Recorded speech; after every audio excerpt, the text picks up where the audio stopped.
War. Now we're going to be going on to the next one, which is Project Epoch. So, Project Epoch. This is their new monthly log that they just released, I believe, yesterday. Now, I'm going to be repeating this again. I said this at the beginning of the stream.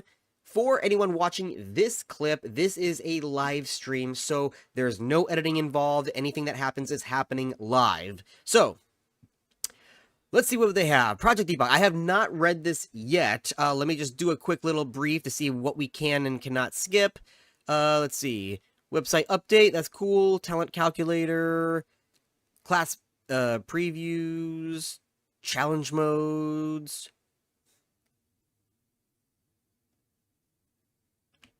Sorry, I did not even look at this beforehand, but... Okay, they've got a lot of stuff here. Holy crap. Transmog, okay. I don't like that kind of transmog system. I think Turtle Wow does the same thing. Anyway, so the general state. When we last gave an update, which I skipped by the way because the last couple of updates had been very similar, and I didn't want to keep publishing the same video. But anyway, when we last gave an update, we stated we have 1,720 issues still open across the spectrum of the game. This included 83 launch blocking issues, despite being well-earned quite oh my god, this is what happens when you drink the night before. Despite being a well-earned quiet month for the staff, a number of key issues have been closed.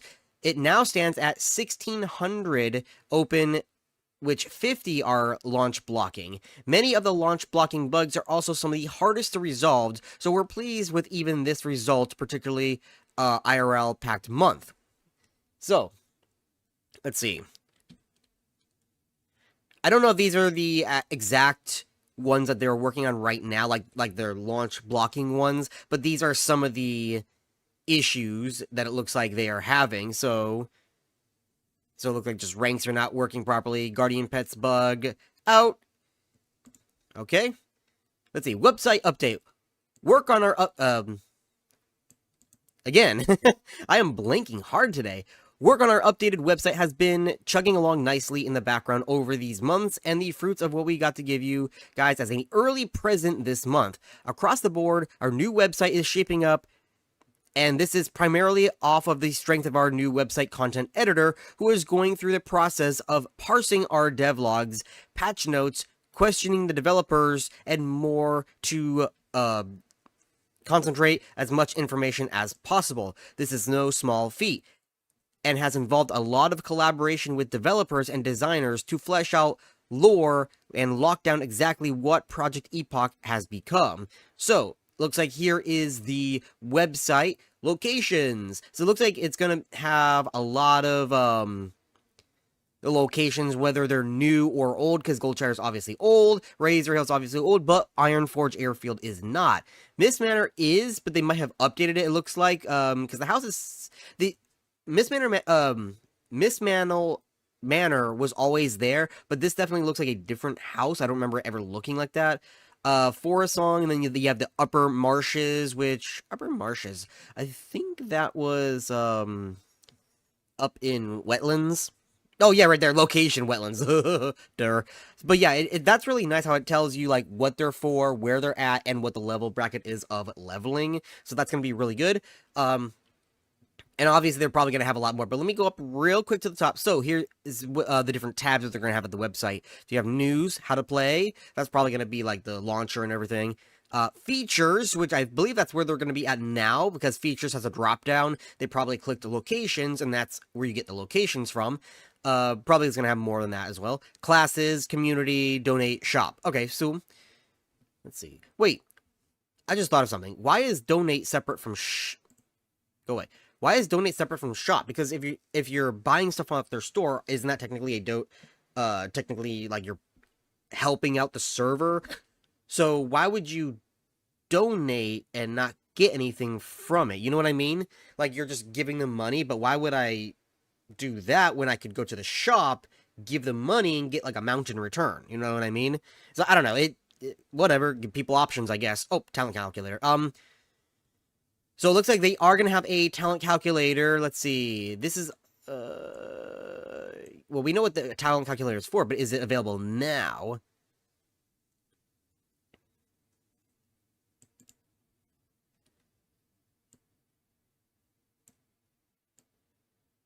Okay, so we will be shipping the updated talent data in the coming weeks, and when we deploy our internal QA realm.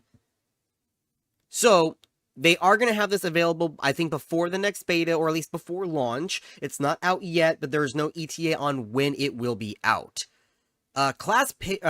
Oh my god, what the hell is wrong with me today? Class page preview. Man, can I even speak English today? No, I'm just half hungover. I'm not quite hungover, but it's just from drinking last night.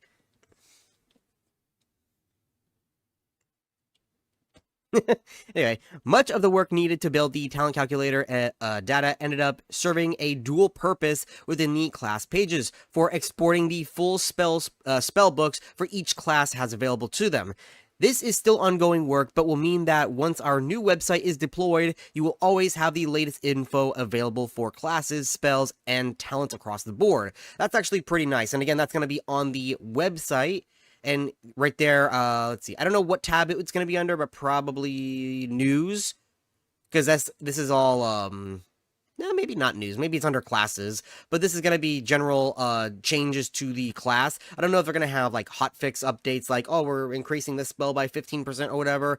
But definitely, you're going to be able to see what your class is being offered in Project Epoch on their website. As for the talent calculator, I don't see it listed here, but it's probably going to be its own little section, probably like under features or something. Let's go down here. Challenge mode unification. So if I had to guess, that probably means that they're going to have different chat tabs for different challenge modes. Let's see. Yep, right there. Number 6, challenges. Okay. Oop, work. Okay. This month, we decided to spend some time unifying our challenge modes to create a more cohesive, rewarding experience for adventurers tackling the Soul of Iron and Explorers contracts. These modes were added at different stages of development, and while they've always been popular, we felt it was time to bring them in line with each other and enhance ways to celebrate your achievements. We've introduced the new challenges chat to highlight your milestones and keep the community inspired. This read-only channel is dedicated to announcements related to the Soul of Iron and Explorers Contracts Challenge. Okay, so this is basically going to be like the Turtle WoW, like, oh, so-and-so died during the hardcore mode challenge, or they reached level 40 or 50, but because it's its own tab, you can toggle it off. So that's actually okay. I wonder if they are going to give not just a read-only, but a chat-only, so people on that challenge have somewhere to go to look for people to help them out. Like, hey, I'm doing this, but I need help doing this quest, or else I'll die and I'm on a one-life mode or something. So I'm sure they will have something like that, but at least they have a way to toggle on and off the pop-ups, you know what I mean?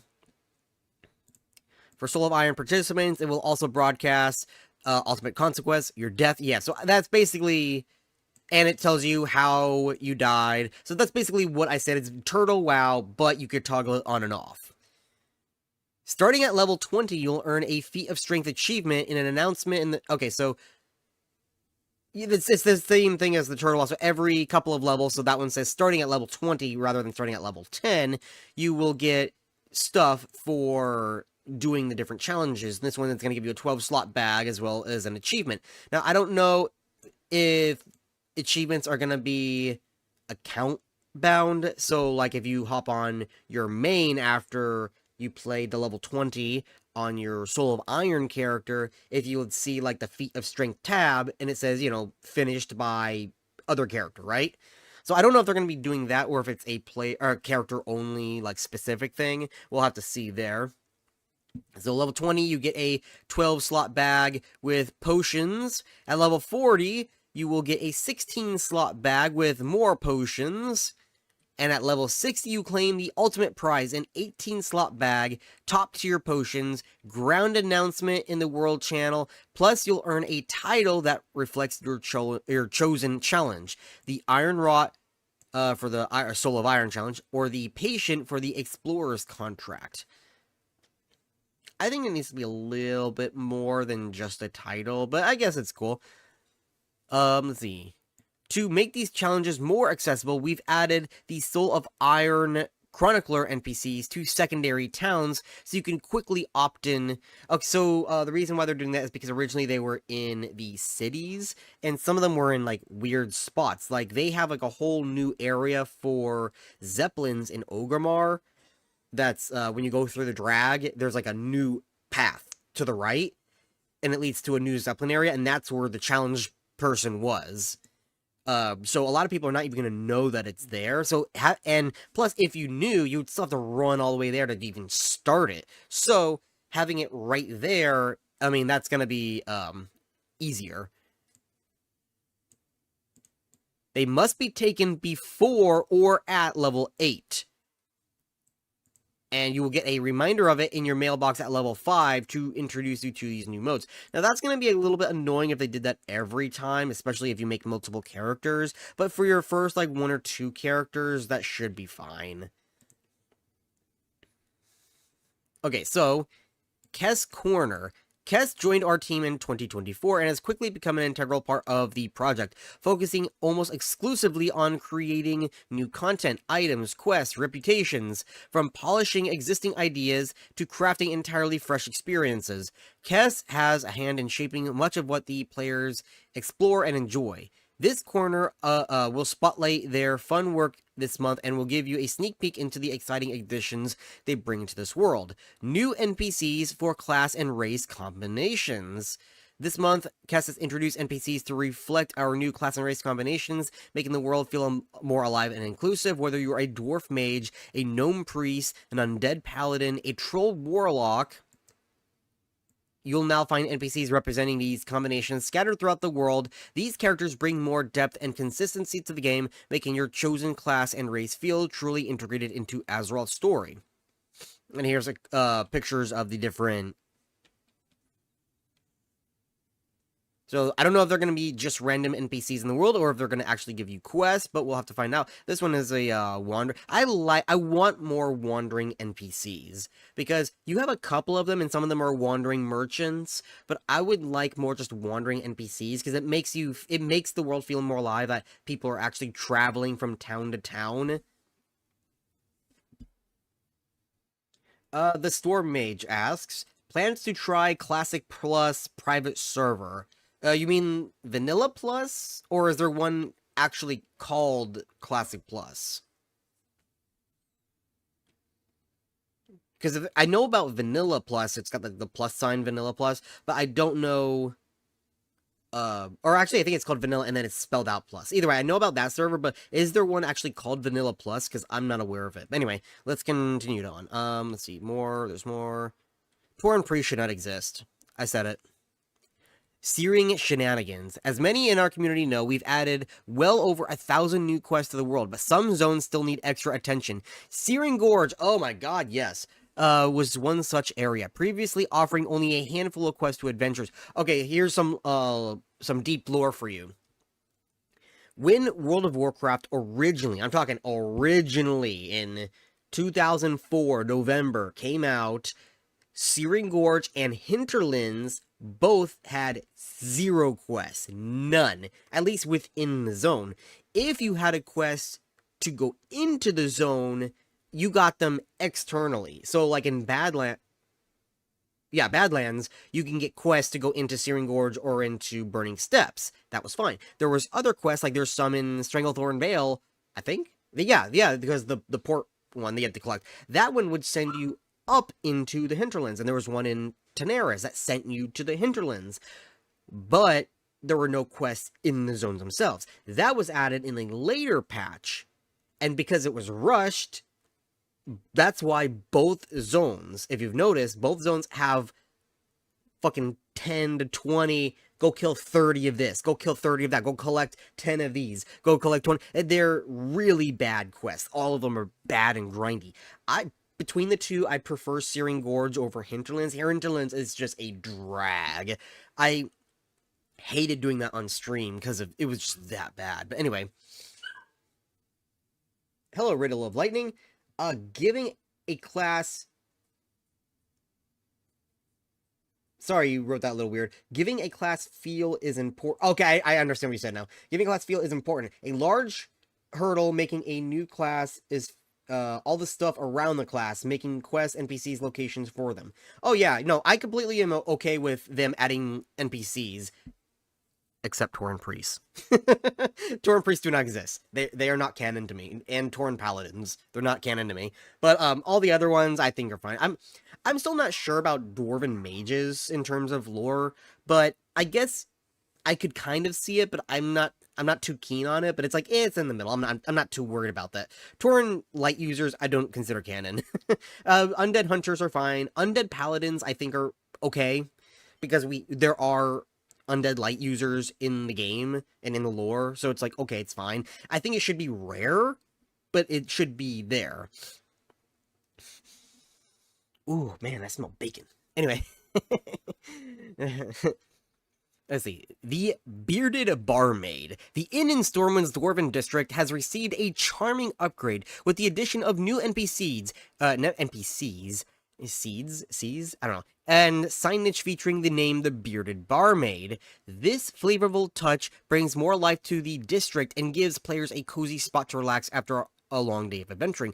I thought there was already a bar in the Dwarven District. Was that actually added in Cataclysm, or was that in Vanilla? I don't know. I'm not an Alliance player. I play like maybe 1 or 2 dwarves across how many servers do I play. So I'm not a big Alliance person, but I could have sworn there was a bar there because I remember at least post Cataclysm role-playing in that tavern. I roleplayed in the Dwarven Tavern. There was a tavern in Old Town. There's 2 taverns in the Mage Quarter in post Cataclysm, right? Because those were all roleplay hotspots. So because I had like a 6-month period where I played an Alliance character, so I remember that's where everybody was.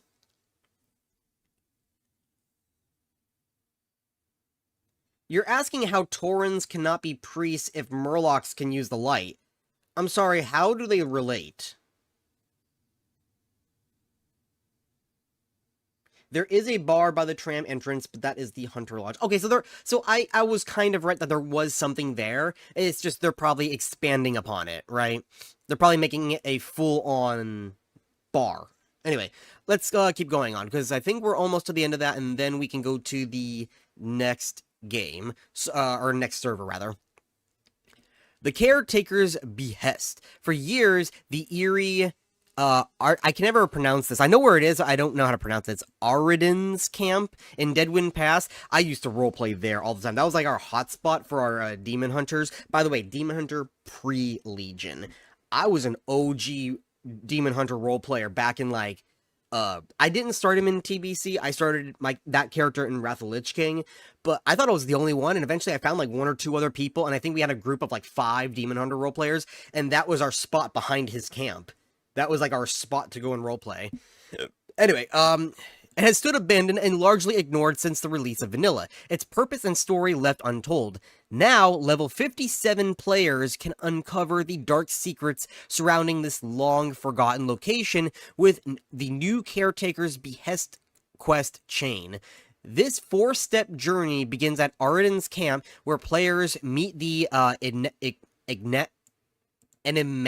my god, I can't not pronounce that, Caretaker, who has been waiting for someone brave enough to uncover the mysteries that lie hidden within the shadows of Deadwind Pass. So I wonder if it's going to be just a quest chain around Karazhan or just in Deadwind. Obviously, it's going to have something to do with Medivh because he was in that area. Probably, if I had to guess, I'm just guessing, right? If it is just a Deadwind's Pass quest and not going down into the crypts of Karazhan or any of that kind of stuff, I wonder if it will be about, oh my god, what were they called? Like the Dark Riders or something? The ones that Medivh would send out to go collect relics? Were they called the Dark Riders or something else? Anyway, if I had to guess, I bet it's going to be about them. But anyway, Baradin Hold Polish. With Baradin Hold, our new level 58 plus dungeon on the Isle of Tolbarad, we are rapidly approaching this being entirely content complete with the vast majority of bugs resolved. With that in mind, Kess has approached two key pieces of our final polish in the form of dungeon quests and even more custom boss loot for you to acquire. A disturbing report reaches the ears of the Grand Admiral Just Terith. Pirates have overrun Baradin Hold on Tol Barad, freeing its dangerous prisoners and throwing the island into chaos. Tasked with investigating the situation, you'll first report to SI-7 in Stormwind, where Renzik gives you the grim details. Wait, but where do Horde people go? Anyway, in the depths of Tol Barad, two dangerous magic users, Astilos the Hollow and Nazrazash, have escaped their cells, and the Undercity is none too pleased about it. Silas Zimmer, a mage with a penchant for, oh my god, words I don't know, has a task for you. Eliminate these two threats before their dark magic wreaks havoc on the Undercity. Okay, so Undercity is where you go for Horde, and Stormwind is where you go for Alliance. Okay, before we start this next topic, I saw a couple of you post. Let me catch up. If the bar for the use of the Holy Light is so low, then why can't Tauren be priest? Seems like a translation from Spirit Walkers. I consider Spirit Walkers to be shaman. Shaman use the elements.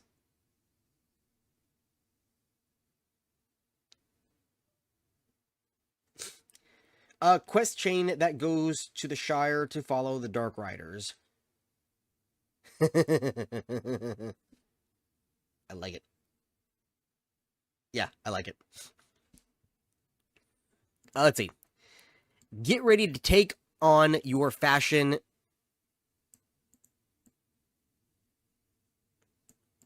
I'm sorry, I blinked again. You're ready to take on your fashion game to the next level with all new transmog system. We've taken our beloved feature with a fresh spin. Fresh. All while staying true to the spirit of vanilla. Now, when you collect a bind-on pickup item or a bind-on equipped item, you'll unlock its appearance for you to collect. This means that every quest reward with multiple items will all add those visuals to your wardrobe. Okay, so that I like that. So, if you don't know, I'm very 50-50 on transmog. I understand why people don't like it, but at the same time, I'm not gonna cry if it's in the game. I have the biggest issue with how it's implemented, like UI-wise.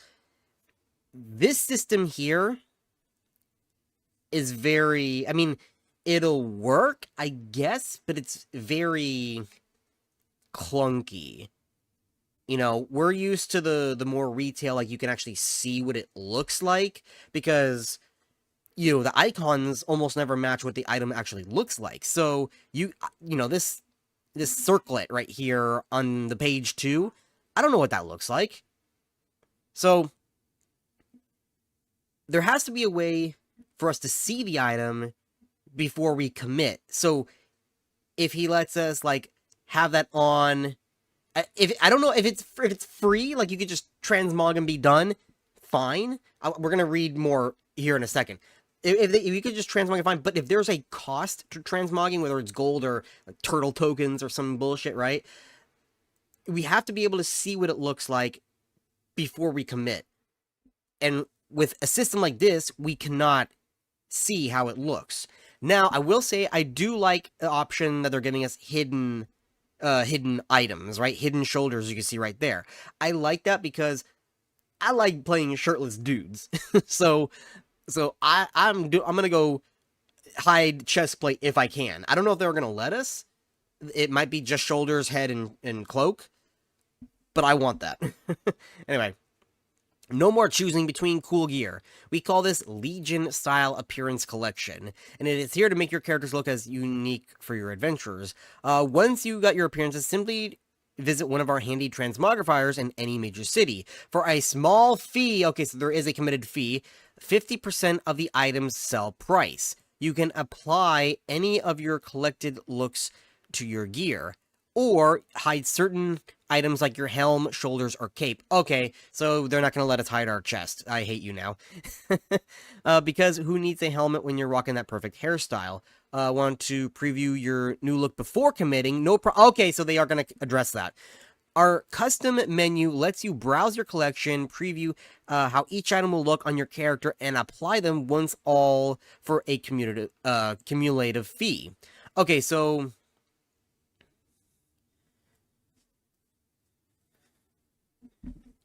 I'm trying to look at this here. So how... Okay, wait. No, that says how Transmog works. There's all the list of stuff. Cancel pending, Transmog, remove all, save pending, equipped. Oh, that's probably just like to remove everything. So, I wonder if you like right-click them and it brings you up into the wardrobe. That would make more sense if you could right-click it and then it brings up wardrobe. But they say you can. I'm just wondering how it works, because that's a big thing that you need to be able to see it before you commit. Anyway, the conclusion. As we put the finishing touches on all these exciting features, we can't wait to finally open the floodgates and let you dive into the adventure in 2025. It's been a long journey, and we're thrilled to share all of the fun, chaos, fashion with you, so grab gear and get ready to transmog your heart out and prepare for an unforgettable journey. See you in Azeroth. Alright, so no information yet on the next beta, because they did confirm there will be another beta before launch. So that's probably meaning that it's not going to be in Q1 like I estimated. So that's unfortunate, but we'll have to wait and see.